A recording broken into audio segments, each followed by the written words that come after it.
Beef കറിക്ക് രുചി കൂടുവാനുള്ള ടിപ്സും ട്രിക്സൊക്കെ ഞാൻ നിങ്ങൾക്ക് വേണ്ടി ഷെയർ ചെയ്തിട്ടുണ്ടായിരുന്നു അല്ലേ. അപ്പോൾ ഒരുപാട് സപ്പോർട്ട് എനിക്ക് ആ വീഡിയോയ്ക്ക് കിട്ടിയിട്ടോ. അപ്പോൾ ഞാൻ വിചാരിച്ചു ഇന്ന് ബീഫ് കുറുമ അല്ലെങ്കിൽ ബീഫ് സ്റ്റൂ എങ്ങനെ പെർഫെക്റ്റ് രുചിയിൽ വെക്കാമെന്നും പിന്നെ അതിൽ ചേർക്കാവുന്ന അടിപൊളി ടിപ്സും ട്രിക്സൊക്കെ ഈ വീഡിയോ ഞാൻ നിങ്ങൾക്ക് വേണ്ടി ഷെയർ ചെയ്യുന്നുണ്ട് കേട്ടോ. അപ്പോൾ നിങ്ങളിത് മറക്കാതെ ഈ ചാനൽ സബ്സ്ക്രൈബ് ചെയ്ത് വെച്ചാൽ ഇനിയും ഇതുപോലുള്ള ടിപ്സും ട്രിക്സൊക്കെ നിങ്ങളുടെ ഫോണിലേക്ക് എത്തുന്നതായിരിക്കും കേട്ടോ. അപ്പോൾ നമുക്ക് നേരെ വീഡിയോയിലേക്ക് ഇടന്നാലോ.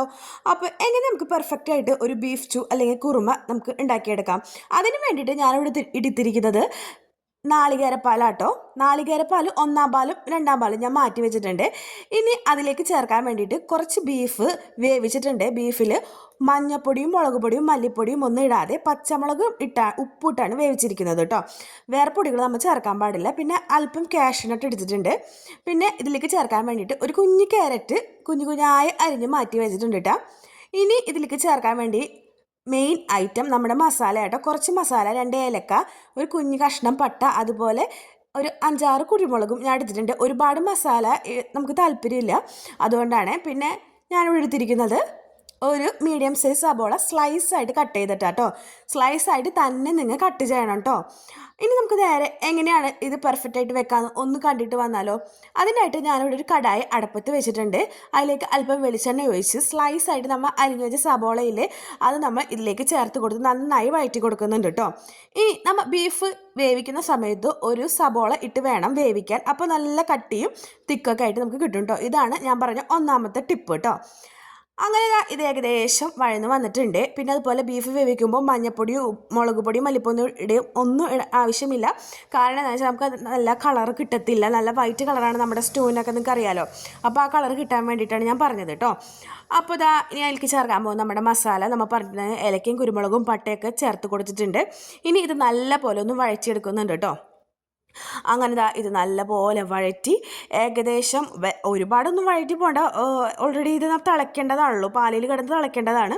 അപ്പോൾ ഇതാ നല്ലപോലെ ഒന്ന് വഴച്ചെടുത്തിട്ടുണ്ട് കേട്ടോ. അപ്പോൾ നമുക്ക് പെർഫെക്റ്റ് കളർ വേണമെങ്കിൽ നമ്മൾ മഞ്ഞൾപ്പൊടി ഒട്ടും ചേർക്കരുത് കേട്ടോ. മല്ലിപ്പൊടി ഒന്നും ചേർക്കാനേ പാടില്ല. മുളക് പൊടി വേണ്ട. പച്ചമുളക് മാത്രമേ നമ്മൾ യൂസ് ചെയ്യാൻ പാടുള്ളൂ കേട്ടോ എരിവിനായിട്ട്. പിന്നെ 2 കുരുമുളക് ഇട്ടിട്ടുണ്ടല്ലോ, അത്രയും എരിവ് മതി കേട്ടോ. ഇനി ഞാൻ ഇതിലേക്ക് ചേർക്കാൻ പോകുന്നത് കുഞ്ഞി ക്യാരറ്റ് നമ്മൾ അരിഞ്ഞു വെച്ചിട്ടുണ്ടായിരുന്നില്ലേ, അത് ചേർത്ത് കൊടുത്ത് നല്ലപോലെ വഴറ്റി കൊടുക്കുന്നുണ്ട് കേട്ടോ. നിങ്ങൾക്ക് ഈ സമയത്ത് ഉപ്പൊക്കെ വേണമെങ്കിൽ ചേർത്ത് കൊടുക്കാം. ഞാൻ കുറച്ച് കഴിഞ്ഞിട്ടാണ് ചേർത്ത് കൊടുക്കുന്നത്. അതൊക്കെ ഓരോരുത്തരുടെ ഇഷ്ടം. എപ്പോൾ വേണമെങ്കിലും ചേർത്ത് കൊടുത്താൽ കുഴപ്പമില്ല കേട്ടോ.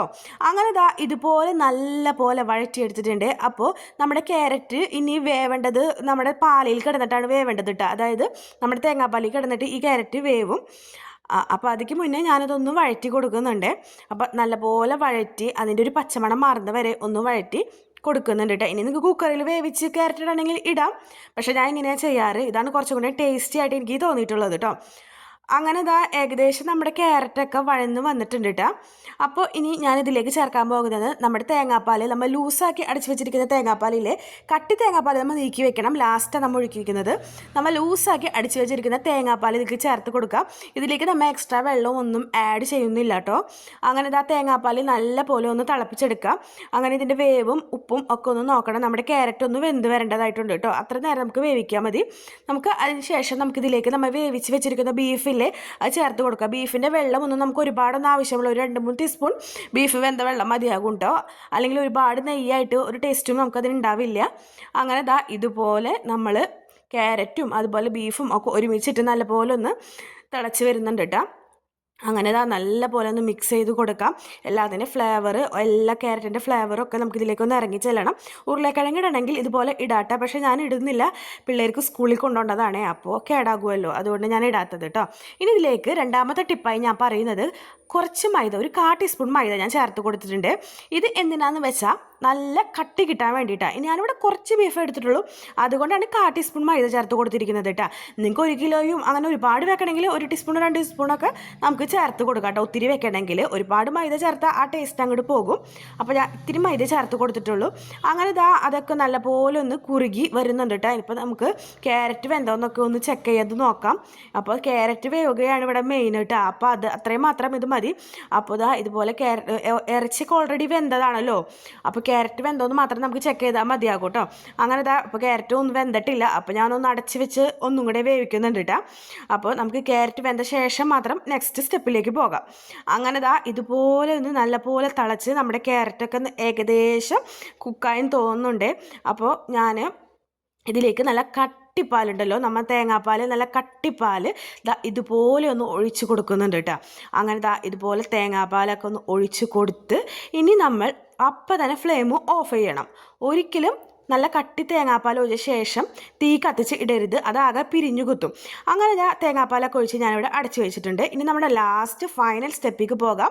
കുറച്ച് കാഷ്നട്ട് എടുത്ത് നമുക്കൊന്ന് നെയ്യിൽ വറുത്തതിലേക്ക് ഒഴിക്കാം കേട്ടോ. അപ്പോൾ നമുക്ക് മുന്തിരി ഉണ്ടെങ്കിൽ അതിടാം, എൻ്റെ കയ്യിൽ മുന്തിരി ഇല്ല, അതുകൊണ്ടാണ്. ഇനി ഇത് രണ്ടും ഇല്ലെങ്കിൽ നിങ്ങൾക്ക് എന്ത് ചെയ്യാം, ഈ നെയ്യിൽ കുറച്ച് ഗരം മസാല ഒന്ന് ചൂടാക്കി ഒഴിച്ചാലും മതി കേട്ടോ, ഓപ്ഷനിലാണേ. അപ്പോൾ നിങ്ങളുടെ കയ്യിലുണ്ടെങ്കിൽ ചെയ്താൽ മതി. പിന്നെ ഫ്രഷ് ആയിട്ടുള്ള കുറച്ച് കറിവേപ്പിലയും ഞാൻ ഇതിലേക്ക് ഇട്ടിട്ടുണ്ട് കേട്ടോ. അങ്ങനെ ഇതൊന്നും ചേർക്കണമെന്ന് നിർബന്ധമില്ല, ചേർത്താൽ നല്ലതാണ് കേട്ടോ. അപ്പോൾ ഉള്ളവർ ചേർക്കുക, ഇല്ലാത്തവർ ഞാൻ ഈ പറഞ്ഞ പോലെ ചെയ്താൽ മതി. അങ്ങനെ ഇതൊക്കെ ചേർത്ത് കൊടുത്തിട്ടുണ്ട്. ഇപ്പോൾ ഈ ചേർത്ത് കൊടുത്ത സമയത്തൊന്നും നമ്മൾ ഇളക്കി മറിക്കാനൊന്നും പാടില്ല കേട്ടോ.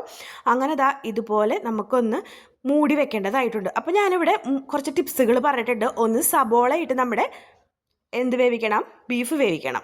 പിന്നെ അത് കഴിഞ്ഞിട്ട് നമ്മൾ മൈദ ചേർത്ത് കൊടുത്തിട്ടുണ്ട്. അത് കഴിഞ്ഞിട്ട് തേങ്ങാപ്പാൽ ഒഴിച്ച ശേഷം നമ്മൾ ഇളക്കി മറിക്കരുത്, ഫ്ലെയിം ഓഫ് ചെയ്യണം. ഈ കാര്യങ്ങൾ മാത്രം ശ്രദ്ധിച്ചാൽ മതി. നല്ല പെർഫെക്റ്റ് ആയിട്ടുള്ള രുചിയിൽ നിങ്ങൾക്ക് ഇത് കിട്ടുന്നതായിരിക്കും കേട്ടോ. അങ്ങനെ മൈദ ചേർക്കണം. അങ്ങനെ കുറച്ച് ടിപ്സൊക്കെ ഞാൻ ഇതിൽ പറഞ്ഞു തന്നിട്ടുണ്ട്. അപ്പോൾ നിങ്ങളെല്ലാവരും ഈ ചാനലൊന്ന് ലൈക്ക് ചെയ്ത് ഫോളോ ചെയ്ത് കഴിഞ്ഞാൽ ഇതുപോലുള്ള അടിപൊളി ടിപ്സും ട്രിക്സൊക്കെ നിങ്ങളുടെ മുന്നിലേക്ക് എത്തിയിരിക്കുന്നതാണ് കേട്ടോ. ഇനി മീൻകറിയുടെ ടിപ്സൊക്കെ വരുന്നുണ്ട് കേട്ടോ. അപ്പോൾ മറക്കാതെ ഫോളോ ചെയ്താൽ മാത്രമേ നിങ്ങൾക്ക് കാണാൻ പറ്റുള്ളൂ. അപ്പോൾ മറ്റൊരു വീഡിയോയുമായി കാണാം. സബ്സ്ക്രൈബ് ചെയ്യാൻ മറക്കല്ലേ. ബൈ.